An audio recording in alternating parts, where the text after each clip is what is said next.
No, the legacy of the Fugitive TV show is threefold. First of all, when the show came out, the shows that followed afterwards, there was such a quality to the show with David Janssen as Richard Kimble, the man on the run for the murder of his wife he did not commit, and the one-armed man he was chasing down, the true murder of his wife. It riveted audiences across the globe and set up a syndication system we're still enjoying today. Now, it also saved ABC television from itself because when ABC decided to take on the show, which a lot of people felt was going to be a bomb, I don't know why, ABC was in bad shape monetarily and ratings wise. The last big hit they had was The Untouchables. And by the time ABC took it over, they grew to the entertainment icon they were in the 1970s. So it led to the great ABC, what they call fun TV explosion of the 1970s. But today we're going to talk about the show that Stephen King says is the greatest show in television history. He said that in numerous publications. Now, the series, which debuted in 1963, was conceived by the great Roy Huggins and produced by Quinn Martin or Quinn Martin Productions. Though Huggins disclaimed the similarities, the show was based in part on the case of Sam Shepard, as well as other influence, including the major plot of Les Miserables. Although convicted and imprisoned, Shepard claimed that his wife Marilyn had been murdered by a bushy-haired man. Shepard's brothers hired F. Lee Bailey to appeal the conviction. Bailey defended Shepard and won an acquittal in the second trial, and of course, Shepard went on to be a pro wrestler as tried to restart his monetary career. Coincidentally, the show's music supervisor, Ken Wilhot, was married to Susan Hayes, who had been in an intimate relationship with Shepard prior to the murder and testified during the first trial in '54. Strange bedfellows for sure. Now, the show presented a popular plot device of an innocent man on the run from the police for a murder he did not commit. And now he was being chased down by the great Barry Morse, the Brit-Canadian actor who I think is the smartest celebrity I ever spoke to. I met him in a media and what he called a literacy tour of New Brunswick in 1980, where he came to my high school in Dalhousie, New Brunswick. And I asked him about The Fugitive. He said, well, what do you want to know? Because I know it all. Because he was one of the biggest promoters of the show, because every time he got a job, people were reminded of his character from, let's say he was playing on Space 99 or Canadian Movie, he would say, well, this is the guy that was in The Fugitive with the great David Janssen. Now, the show presents a popular plot device of an innocent man on the run from the police for, again, a murder he did not commit, while simultaneously pursuing the real killer. And it had its parallels in the Alfred Hitchcock movies The 39 Steps, Saboteur, and North by Northwest. The team of a doctor in hiding for committing a major crime had also been depicted by Jimmy Stewart as the mysterious Buttons the Clown, who never removed his makeup in the Best Picture winner, The Greatest Show on Earth. Writer David Goodis claimed that the series was inspired by the 46 novel Dark Passage about a man who escapes from prison after being wrongly convicted of killing his wife. Goodis' litigation over the issue continued for some time after his death in 1967. Now, the plot device of a fugitive living on the run from the authorities was loosely inspired, again, by Victor Hugo's 62 novel Les Miserables. The Richard Kimble character was inspired by the novel's protagonist, Jean Valjean, an ex-convict living a life as a fugitive and having numerous aliases, as well as helping people around him. And that's what Janssen did in the multiple seasons. He would go place to place, use an alias, and in some case, save himself, save other people, and a few times saving Lieutenant Gerard. Now, Lieutenant Gerard, who hounds Kimble throughout the series, is also loosely inspired by a character from the same novel, a relentless police inspector named Javette, who is obsessed with capturing the fugitive. Now, this character was kind of played, or the Barry Morse style, by Tommy Lee Jones, who led to an Oscar for him in the movie version of The Fugitive. But the idea, Stephen King said in the what he called the anthology review of the Fugitive, you can see at the first Gerard was sure that Kimble had to be guilty because he was convicted as guilty. But as the series went on, it basically, he didn't want to say it, but he pretty well was convinced that the Kimble character was innocent, and that led to the important two-part finale, which broke a lot of TV records. Now, of course, other shows, as Route 66, had employed the same anthology-like premise of wanderers finding adventure in each new place to which they came. The Fugitive, however, answered two questions that have been bedeviled many similar series. First, why do protagonists never settle down anywhere? And second, why do protagonists try to solve these problems themselves instead of calling in the police?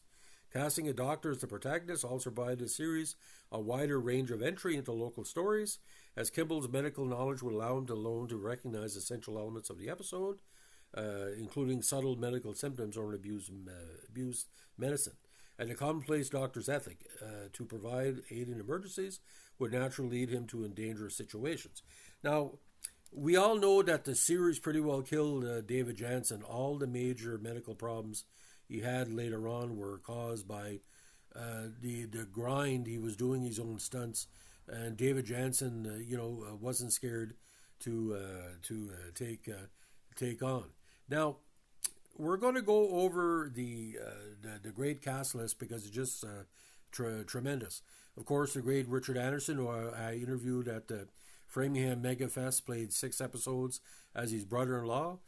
Bruce Dern, Joseph Campanella, Dabney Coleman, Diana Hyland, Lou Antonio, R.G. Armstrong, Ed Asner, Harold Gould, Robert Duvall, Michael Constantine, Lois Nettleton, Telly Savalas, Patricia Smith, John Anderson, Egg Badley, Bo Bridges, a young performance, James Doohan, Star Trek fame, Pat Hinkle, Murray Hamilton, Clint Howard, Jack Klugman, Jack Lord, Ted Knight, Nan Martin, Leslie Nielsen, Sherry North, Warren Oates, Susan Plachette, Kurt Russell, Gilbert Roland, big for the Night Gallery universe, Tom Skerritt, Malachi Thorne, Claude Akins, Martin Balsam, Charles Bronson, Michael Conrad, Tim Constantine, Ozzie Davis, Ruby Dee, of course, Sandy Dennis, Angie Dickinson, Melvin Douglas, James Ferrantino, Anne Francis, Betty Garrett, Gloria Graham, Lee Grant, Arthur Hill, Stephen Hill, Earl Holliman, Ron Howard, Dean Jagger, Brian Keat, DeForest Kelly, again Star Trek, Diane Lade, Hope Lang, Carol Lawrence, Kevin McCarthy, Vera Miles, Greg Morris, previous Mission Impossible, Billy Mummy, Carol O'Connor, Susan Oliver, Warren Oates, Jerry Paris, Slim Pickens, Donald Pleasance, Percy Rodriguez, Joanna Pettit, Mickey Rooney, Kerry Russell, Diana Sands, Pippa Scott, Vince Scully, William Shatner, James Sicken, Brenda Vaccaro, Jessica Walter, Jack Warden, Fritz Weaver, Tuesday Weld, Jack Weston, William Wyndham, of course, the luminous Lana Wood. Now, The Fugitive itself, ladies and gentlemen, had a big comeback in the 1990s when it was being shown on E&E, but this was sort of a somewhat edited episodes because most of the episodes were 51 minutes in length, and of course you had William Conrad as the narrator of each episode. And of course, just as important is Dick Wesson's episode credits, what he would say, The Fugitive, blah, blah, blah. So it was pretty good, but again, tremendous. Now, 120 episodes, 90 in black and white and 30 in color.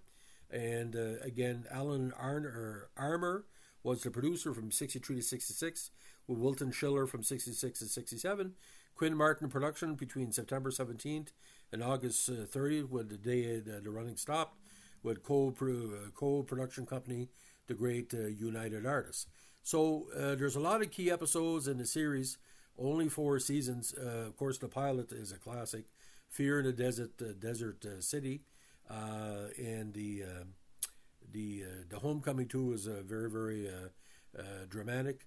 But the 2-part finale, which basically ranks as probably the most important finale in TV history, it's called The Judgment. Now it's episodes 119 and 220 of the series, with the great Don Medford directing the series, and even Barry Morse had a time to direct as well. He directed the third to last episode of the series, The Shattered Science. Now, the end of The Fugitive, some territories got it before the U.S. I think it was shown a couple of hours earlier than in the States because of the time difference in Canada with Atlantic and Eastern time. So the 2-part finale, August 22nd, 67, and August 29th, 67 as well. Now, The Fugitive TV series has been tried twice, in 2000, 2001, and 2020, and with the middling success. So there's been 5 parts of the franchise. the original Fugitive and the two TV versions, and the Fugitive movie and the sequel, the U.S. Marshals. Now there's been kind of two international version. One is Kimble, which is an Indian Hindi remake in 94, 95, and Niryam, an Indian Malaysian remake in 1995 as well. So, ladies and gentlemen, if you have a chance to do anything this week and see the quality of this episode, because everything that Quinn Martin did later on was basically this is a mandate. William Conrad canon, you had the Invaders, but I mean when that would come up at the front, and the first episode how the Fugitive, David Janssen got away with the train crash. But Barry Morse, like I said, Barry Morse at the time was considered probably one of the most respected actors going, but he said on a couple of CBC interviews, he was walking through an airport, I guess it was a Texas airport, and someone threw a piece of luggage at him, like a small carry-on, he didn't know what was going on, and he said, are you Barry Morse? And he said, yeah. Well, he said, I think you were evil in The Fugitive, and he said, I don't think you played that character should have been played. He said you disrespected David Janssen, who was going on. This was like in the 80s. But Barry Morse told me when I talked to him about him, I said, what is it like being on probably the greatest TV series of all time? Well, he said in a lot of ways it's great, but in a lot of ways it's still a job. He was on Twilight Zone. Both versions, like the 1960s version and the Canadian kind of, not say sequel, but the new version. Space 1999, The Martian Chronicles. I really miss him because Barry Morse gave so much to the Canadian, TV and movie and stage industry. But David Janssen, his early death was pretty well caused by The Fugitive. We know he did Harry O in different TV series in the 70s, but The Fugitive, I read a different text saying, it pretty well burned out his body because it was a lot of turnover there. That's 120 episodes in 4 seasons. It wasn't like 23 episodes now. But, and it was filmed all over the place. Stephen King is right. I think for what it is the best TV series of all time. And this is why. There's romance in the show, right? There's action. There's a crime. There's a crime basis. It's like a trial movie that's continuing. There's no end. Because he was put on trial, but the fact is, the one-armed man who comes in and out of the series 4 seasons, like I said, we know he's guilty. Like the audience saying, come on, Gerard, get him. It's like, but like Stephen King would not have maybe became a writer to the level of suspense he's added in these suspenseful movies were not for The Fugitive. So just like Night Gallery produced me as a journalist, which I've said in several podcasts here, I became a big fan of Night Gallery before I was a fan of the Twilight Zone, because Twilight Zone was not shown in syndication or first run in Canada, because I wasn't alive when it came out in first run and it wasn't in syndication. Night Gallery taught me that if you use the best characters or character actors, you can have a Fantasy Island version of the Twilight Zone, because it was always 3 or 4 guest stars per segment. So, I mean, The Fugitive, my God, ladies and gentlemen, when I first saw that, I became a David Janssen fan right away. But I love the fact that all my travels, I met Barry Morse at the start of my media career, and I learned a lot in our 20-minute conversation. And I asked him, and I remember this just like yesterday, I asked him, I said, what was David Janssen like? He said, a pure gentleman, but I was worried for him. He said, some days he had shortness of breath, he had high anxiety. There'd be anxiety too, you're carrying a whole network like ABC. So check different texts about how bad ABC was, the late 50s and early 60s, before David Janssen's The Fugitive. They had some hits, but they were having a hard time, But syndication saved TV networks back in the day. And United Artists, that's probably one of the most important syndication deals they ever put together. And nobody ever thought about putting a show in syndication where you knew how it was going to end. That was a new thing, right? Syndication of comedy shows were easy, Lucille Ball and stuff like that, but it led to what I call the network syndication explosion of the 70s, where they were showing nighttime shows in the daytime because they needed filler. They weren't doing talk shows. Soaps were getting canceled left and right, weren't doing game shows. So, I mean, but Stephen King, my God, he's a big fan of the show. I hope everybody knows that Stephen King really got his big start watching The Fugitive, because he said it best. He said we cheered on Kimble and we booed Gerard, and that's every week or 30 weeks a year. So, ladies and gentlemen, that's the story of how The Fugitive created Stephen King, how it saved ABC, how it made Barry Morse an overnight star after 30 years of being an actor, and pretty well killed David Janssen because his life was quickly ended. By the way, David Janssen also had time right after Fugitive to do Shoes of a Fisherman. We've done a podcast on that semi-classic movie with Anthony Quinn. Should check it out. The podcast is here. Thanks for listening. If you like what you're doing here, give us a like, comment, subscribe, or share.